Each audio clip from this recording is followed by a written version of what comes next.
Oh, I've got a good one for you today. He just told me, Pandy, I do these all the time. I'm fine. No prep needed.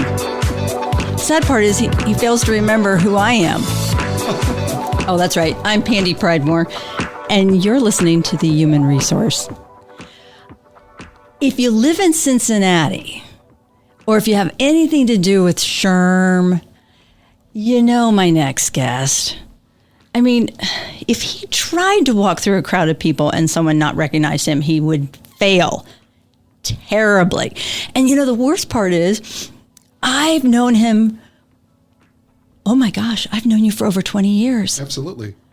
In fact, I know what he looks like in a pair of basketball shorts because he was the basketball coach for my daughter. I'm talking about Steve Brown. Steve Brown, who is the author of HR on Purpose, among other books. But we're only going to talk about this one because I only have enough time to talk about this one. Fair enough. You're not offended? Not at all.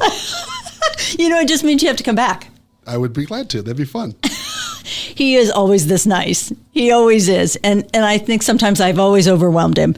But, you know, like I said, when you know somebody for 20 years, he knows that I have a very strong voice yelling off the bleachers, and that my daughter would sometimes look at me and go, Coach, tell her to be quiet. He always handled me very well. But this was impressive. No, I'm serious. Yes, I have high respect for you as an HR professional, but an author. Yeah. What inspired this? I had several people at presentations I did say, hey, you have great stories. Why don't you write them down? So I've been blogging for a little over a decade, but I thought if I could write something outside of that and just see if I could do it, we'd see where it went. So I went to my local haunt down the road from where I work, and I said, if I could write a chapter, I'll make it happen. So I sat down and wrote something completely new, and I thought, oh, I can do this. And then it just took off from there. Now, we all know you're not all HR people, right? You're watching this show, or you've been listening to the podcast since we've been doing this, and you're not necessarily a professional HR. But let me tell you something. This book really speaks to what's going on right now. And, well, if you've been watching the show, you know I do this to books. But I was really impressed with the fact that you're literally holding the hands of some of these individuals. And I think, okay, you can argue with me if you want, but I think chapter 4 should have been first. I think chapter 4. The order. Oh, come on, Steve. Oh my gosh. I can't cite it. Yeah. Chapter 4, if you buy the book, you have to read chapter 4 first. Because, let's be truthful, if you aren't happy and if you aren't comfortable being uncomfortable, because HR people have to be uncomfortable. Yes. And that you emphasize that over. But some people just aren't meant to be in HR. Oh, absolutely true. It's unfortunate. Too many people get into HR for various reasons. Some of them fell into it when you ask people, how'd you get in? Yeah. I accidentally was brought into it. Or they were the nicest person at the office. and let's make those people the HR people. Or they did really well at accounting and we need to find them somewhere. Without understanding the challenges of working with others, I think it's a mistake to go into the field. I think it was Harvard Business Review. I think one of them did a survey and asked what employees want from their employers. And the very first thing was an employer that would care about them and be aware of their well-being. Second, ethical. Third, transparent. And fourth, they wanted an employer that would appreciate diversity and inclusion. Steve, you mention every one of those topics in this book. Now, you wrote this book way before, so maybe they copied from you. Maybe they read. I doubt it, but maybe. You're a trendsetter. Oh, you're ahead of the time. Absolutely. No, but let's think about it. If someone's in that role and they aren't willing to go out on, as you say, go out on the manufacturing floor and understand who their people are, how can they possibly help the company achieve their strategic goals or any of their expectations? I don't think they can do it as effectively as they could. However, one of the things I keep seeing is how companies view HR within the organization. There are still too many organizations that don't want HR to be the caring person, that don't want HR to be away from their desk or on the manufacturing floor. Yeah. They want them to be compliance officers, basically, people that keep things in line, keep things confined. And what they've missed completely is if they were more empathetic, if they were more people-centered, if they were more out amongst everybody, virtually or in person, they'd realize that all the things that they're trying to do would come much easier. You talk about perspective and approach. And you, in your book, described about how you had to be resistant to some of the leaders that you had. And that's a little hard for some of these. I mean, because some of our younger professionals they're very non-confrontational. We can barely get them to shake hands and give eye contact. They're great technical, but what do we tell them? That's a tough one. I think so much of our experience was more growing up and growing through it, getting the bumps, getting a skinned knee, getting told no, failing. Yeah. Being willing to step forward to represent both the employee and the employer. It takes a little more intentionality to do that. However, if people would just sit back and go, I like how people approach me. If they can think of who they like, hey, if Pandy approaches me and I find her approachable, that seems to work. And then you say, okay, if that works, then duplicate that. Keep doing that. Call somebody out and say, gosh, Steve, you're awful difficult. Well, what do you mean by that? And then sit back and get through the tough conversation. But to step away from it, people just become miserable.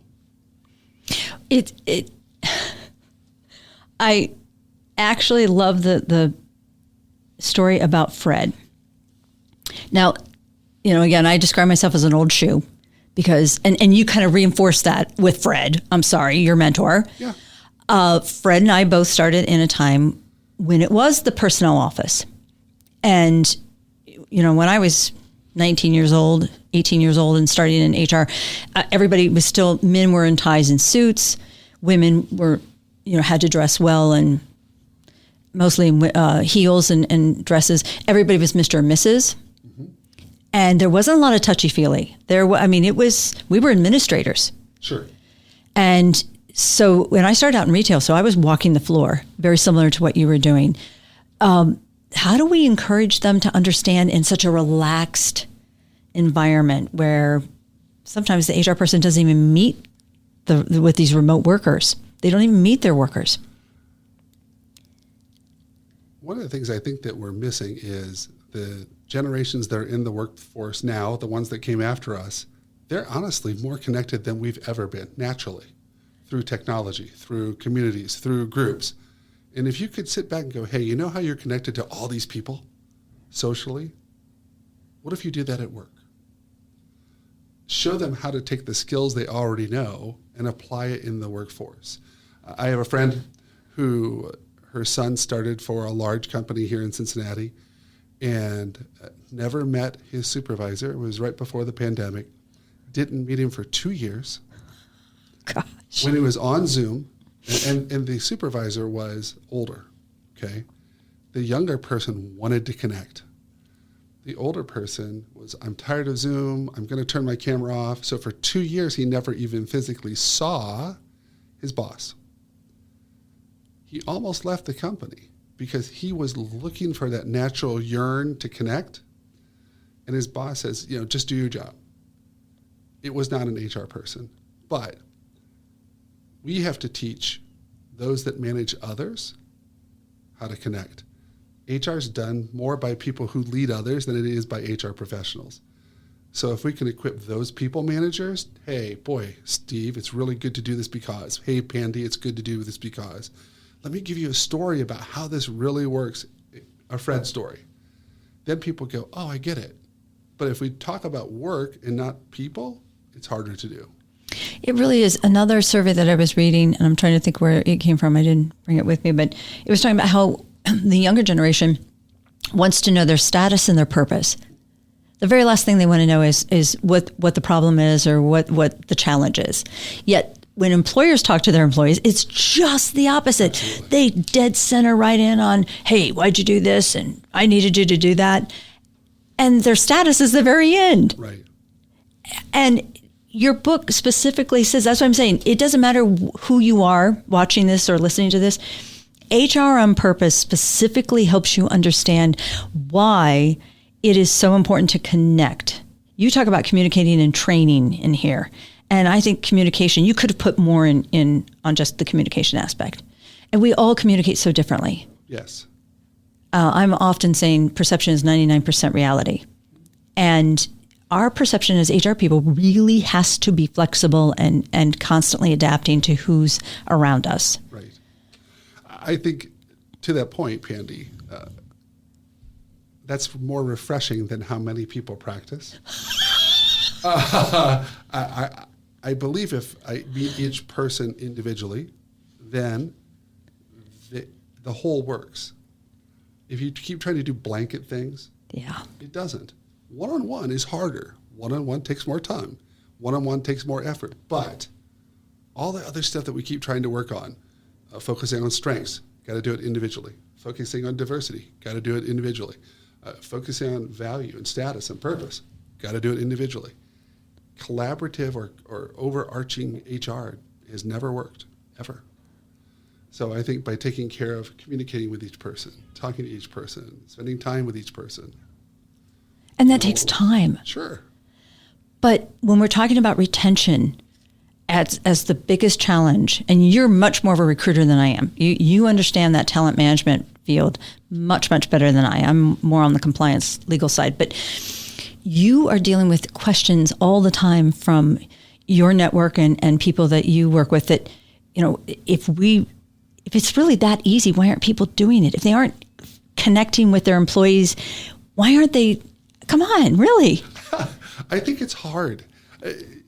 You would think it'd be more natural, but what's funny is when you hear the message that people aren't worth your time, and we hear that from senior leadership and have heard it from senior leadership for far too long, they're finally realizing they were wrong. But in the past it was, hit those numbers, get these measurements, hit these results. And you go, but people make those things happen. And they went, what? No, it's just what? You're like, yeah. It's a switch. We just flipped the switch. When did people start being involved? And so now they're going, oh my gosh, I've ignored people for so long that they're catching up. The organizations that are moving in that direction or heading that direction, they're going to be fine. The ones that continue to use the old model, including huge brands, are struggling. Well, and correct me if I'm wrong, but last I heard, payroll and the cost of an employee altogether, everything going into compensation, it's like 30% of a budget in most cases. That's Absolutely. Pretty common. Absolutely. So if 30% of your budget when you run your company is focused on this area, would you not want to take care of it? You think so? It's funny. You'll see in companies, people are our number one asset. We believe in human capital, all of these phrases, but they're not worth our time. The great difference about the new people coming into the workforce to me is this. They're willing to walk. You and I weren't. Yeah. We grew up in a time where we understood if we don't work and provide, our family doesn't do well. What I admire and where the workforce is changing is they're saying, if I don't find those things that matter to me, I'll go find a place that does allow that to happen. Yeah. Employers have to respond. Well, and in your book, you also say that HR is culture. Yeah. If that person isn't demonstrating, eating, sleeping, drinking, walking, talking, the culture, and if it's the wrong culture, then that person needs to be out of HR. Yeah, it's funny. When I came to La Rosa's, the person who was there before me, they said, well, we were struggling with her and she was really damaging the culture and all. Just not many positive things at all. I said, then why didn't you address it? Why didn't you go to that person and say, look, these things aren't helping us move forward? And the company said, well, we can't touch HR. And I went, oh my, I don't know who told you that, but my job's secure. Yeah, I think everyone's an employee. So I said, let's try this again. If I'm not adding these things to the culture, you should address me. You should get rid of me. If my team doesn't do this, you should address them, or I should address them. They were floored by that. Oh, I'm never speechless. Trust me, I'm never speechless, but I just am trying to choose my words carefully moving forward. Steve, I'll tell you, I am so glad that you came on today. I know it took a while to get you here, but we're going to have you back. Because after all, we only talked about one book, and that's HR on Purpose by Steve Brown. And maybe I'll tell you something else that I know from his past on the next show of The Human Resource. My name's Pandy. Thanks for coming, watching, and listening. See you again.